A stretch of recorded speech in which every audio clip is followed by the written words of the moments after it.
Assalamualaikum warahmatullahi wabarakatuh.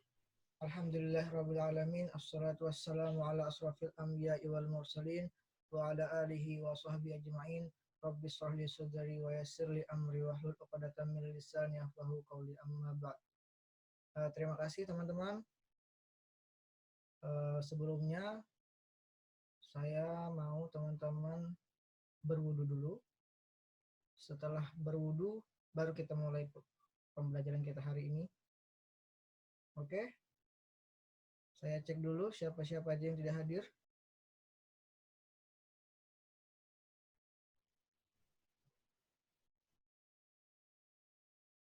Ya, lengkap semua. Sebelumnya kita sudah belajar tentang teks laporan observasi. Ada yang tahu sekarang kita mau belajar apa? Iya, betul. Teks eksposisi.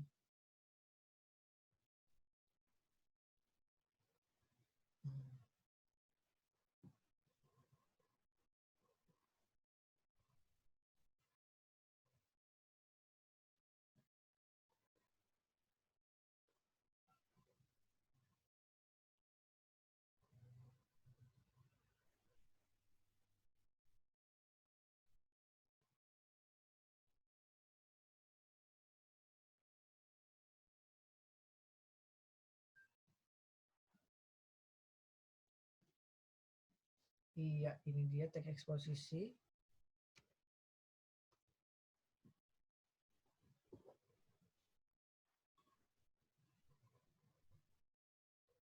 Di pembelajaran kita hari ini ada 6 sub yang akan kita pelajari.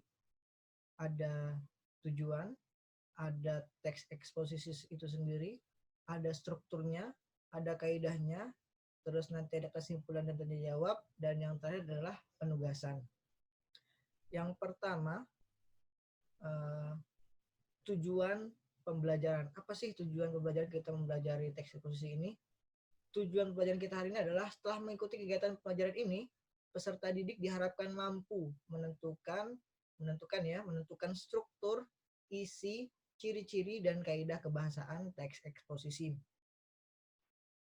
Oke. Selanjutnya, kita akan kenalan dengan teks eksposisi. Yang pertama, apa sih pengertian teks eksposisi itu? Teks eksposisi adalah paragraf atau karangan yang terkandung sejumlah informasi dan pengetahuan yang disajikan secara singkat, padat, dan akurat. Nah, di redaksi lain, teks eksposisi juga dijelaskan dengan jenis atau ragam teks yang memiliki fungsi menyampaikan gagasan-gagasan berupa pemikiran tentang suatu topik. Nah, tujuan dari pembuatan teks eksposisi apa sih?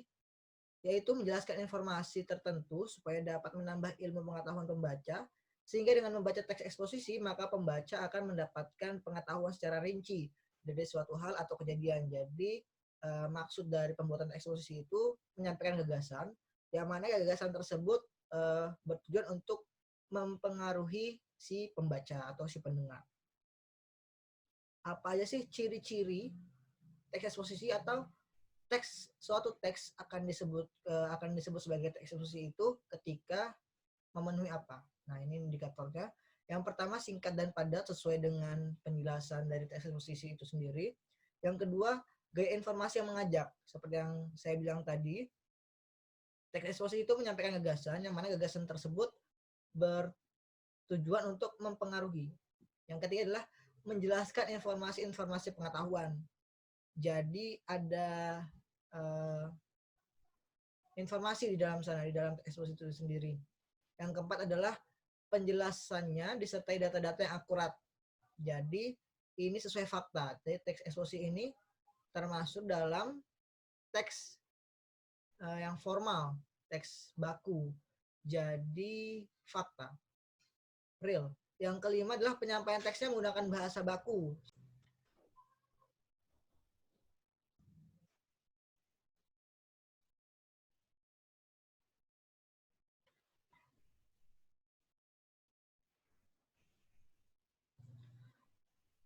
Iya, jadi yang keenam adalah teks eksposisi bersifat objektif dan netral. Walaupun tujuannya mempengaruhi, tapi teks eksposisi atau si penulis tidak boleh memaksa terlalu terhadap pembacanya. Jadi sifatnya tidak menyalahkan suatu objeknya, tapi dia hanya jadi penengah atau pengantar antara argumen si dalam teks dengan pembacanya. Nah, teks eksposisi ini bisa juga didapatkan dalam teks-teks yang lain. Jadi seperti yang di pengertiannya, teks eksposisi itu bisa juga satu teksnya, bisa juga paragraf saja, atau mungkin cuma kalimat. Nah, bisa didapatkan di teks iklan, teks debat, teks ceramah, teks pidato, teks orasi, dan lain-lain. Yang mana teks-teks ini sifatnya adalah mempengaruhi, ada gagasan dan mempengaruhi. Selanjutnya ini adalah contoh dari teks eksposisi. Silahkan teman-teman baca dulu. Saya beri waktu untuk memahami dan meresapi dari apa-apa yang telah saya sampaikan. Oke, cukup. Selanjutnya kita akan membahas tentang struktur. Apa aja sih struktur dalam teks eksposisi ini? Yang pertama adalah tentu saja judul. Semua teks pasti akan memiliki judul.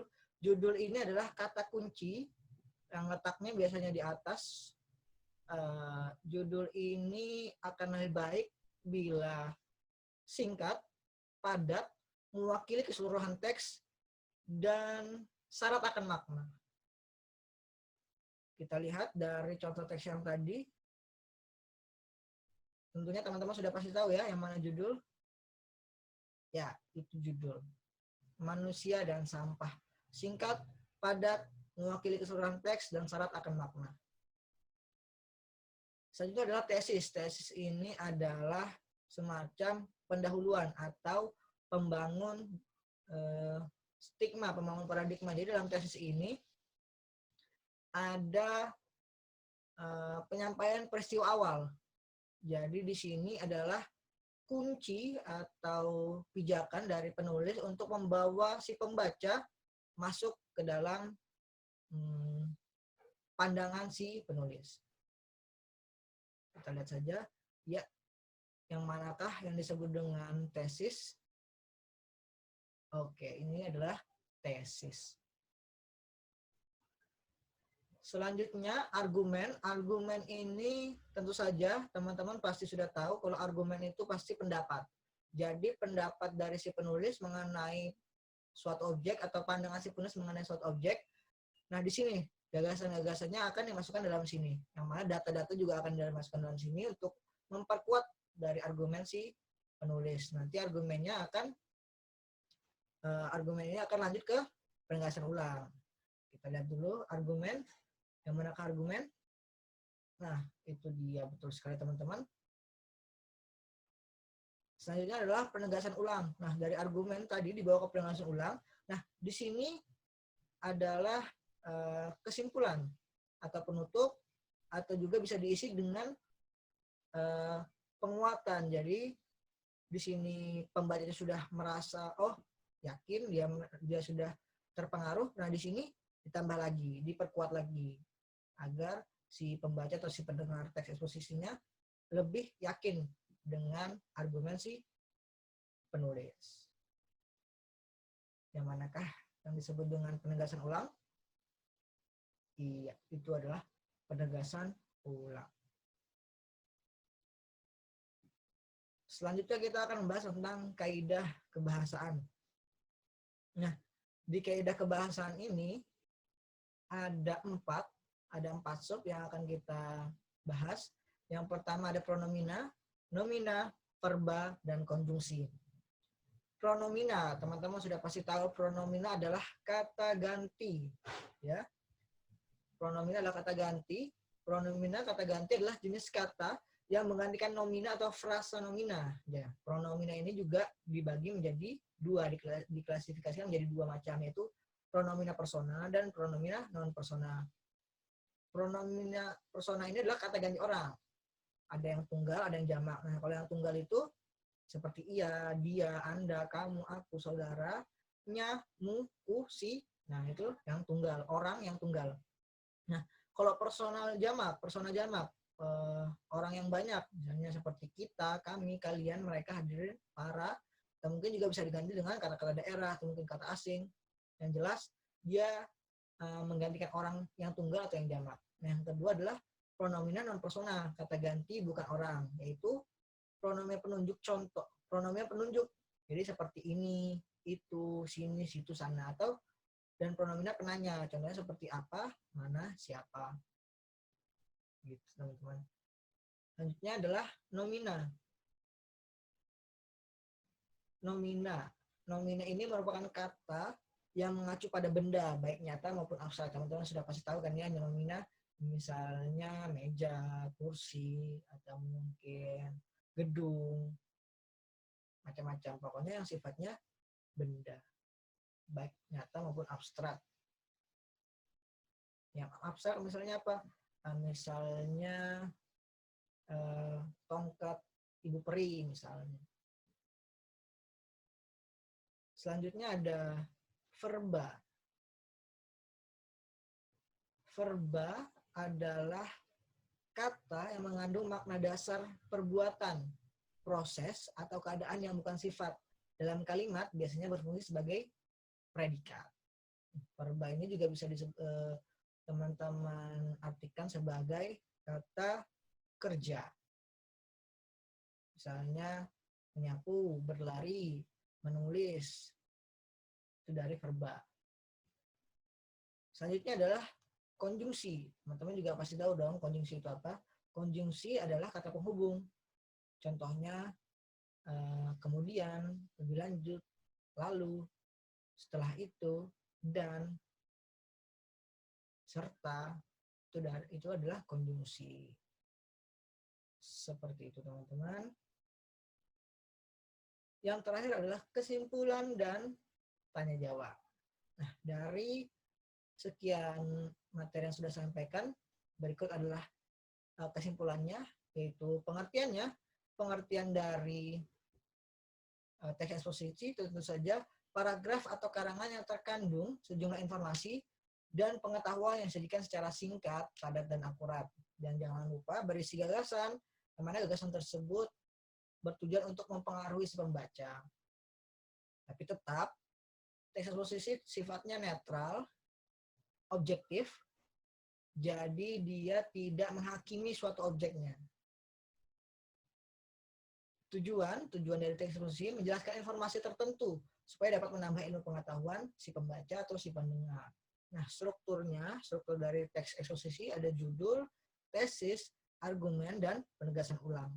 Kaidah kebahasannya ada pronomina, nomina, verba, dan konjungsi. Oh iya, tanya jawab. Kira-kira ada teman-teman yang mau bertanya? Ya, bagus. Pertanyaan yang bagus. Apa sih perbedaan teks laporan observasi dan teks eksposisi? Nah, kalau teks laporan observasi, keduanya sama-sama ya. Keduanya sama-sama menggunakan berisikan data, berisikan informasi juga. Hanya saja di teks laporan observasi tidak berisi argumen. Nah, sedangkan di teks eksposisi ada argumennya. Dan di teks laporan observasi juga berdasarkan hasil pengamatan. Sedangkan di teks eksposisi ini berdasarkan kejadian peristiwa. Gitu. Sama-sama terjadi, sama-sama real, tapi beda di isinya. Seperti itu. Cukup? Tidak ada? Oke, selanjutnya adalah tugas. Tugasnya cuma ada 5. Yang pertama adalah jelaskan definisi teks eksposisi. Nah, yang nomor 1 ini sesuai dengan pendapat kamu sendiri ya, jangan mengikuti penjelasan yang telah saya sampaikan. Yang kedua, sebutkan ciri-ciri teks eksposisi. Yang ketiga, sebutkan jenis-jenis teks eksposisi. Yang keempat, tunjukkan struktur teks eksposisi dari teks berikut. Nah, teks berikutnya ada di sini ya. Nanti teman-teman bisa akses di websitenya atau di akses di HP-nya masing-masing atau mungkin di laptop. Yang kelima, tunjukkan kaidah kebahasaan teks eksposisi dari teks berikut. Nah, dari teks ini juga sama seperti itu teman-teman, dikumpulkan minggu depan. Insya Allah, setelah teman-teman ngisi di sini, langsung keluar hasilnya. Jadi saya tinggal merekap. Batas mengerjakannya sampai minggu depan. Seperti itu. Oke.